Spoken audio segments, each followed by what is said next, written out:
The invention of the electric violin was all about turning up the volume. It was back in the big band era, and the sound of the traditional violin was overpowered by the horns and drums. Amplifying the violin changed everything. Suddenly, it wasn't just background sound. It was part of the show.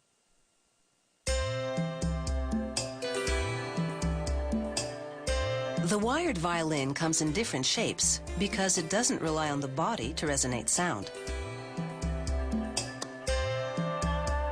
This craftsman builds his electric violins one piece at a time, starting with the neck. He traces the shape onto a piece of maple. Then he outlines the top plate. He uses walnut for the lower bout or bottom part, as well as for the backbone of the violin. Next, he cuts out the shapes using a bandsaw. His goal here is to be very precise, because the closer he cuts to the outline, the less sanding he'll have to do later.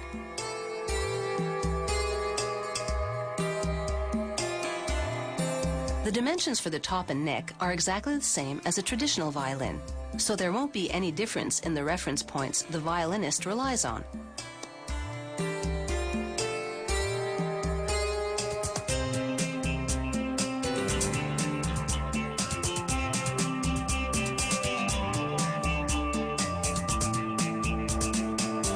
The lower bout is very stylized, and the head is more streamlined than a traditional violin.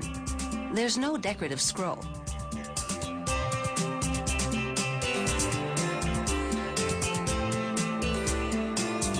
Next, he chisels out a cavity in the head of the violin to create the peg box.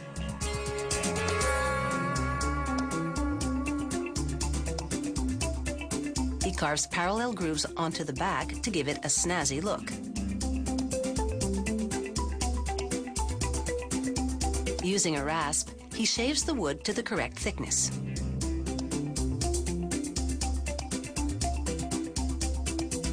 He drills holes for the tuning pegs into the side of the peg box, one for each of the 4 strings. He files down the grooves on the back a little more. Then he scrapes the rest of the neck to give it a final finish. Using a reamer, he tapers the peg holes. The ebony pegs have matching tapers so they fit snugly into the holes. He checks to make sure everything measures up. Now he brushes wood glue onto the neck section and presses the ebony fingerboard onto it. He wraps them with surgical tubing to hold them together while the glue dries.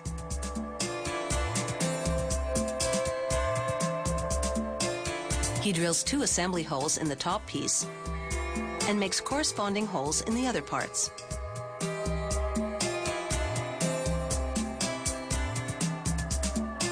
He smooths the edges of the backbone with an oscillating sander.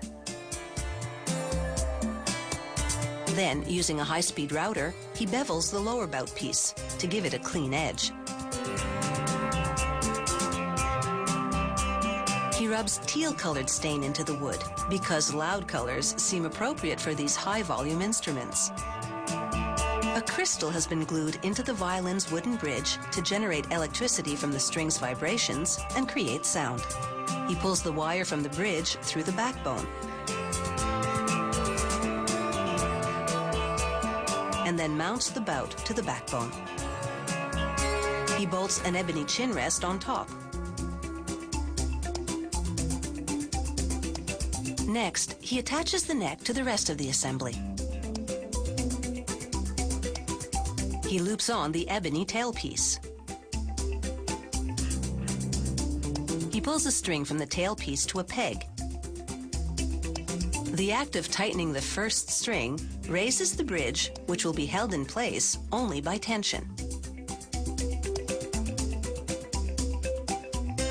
Now it's time to hook up the violin to the amplifier and let the music tell the rest of the story.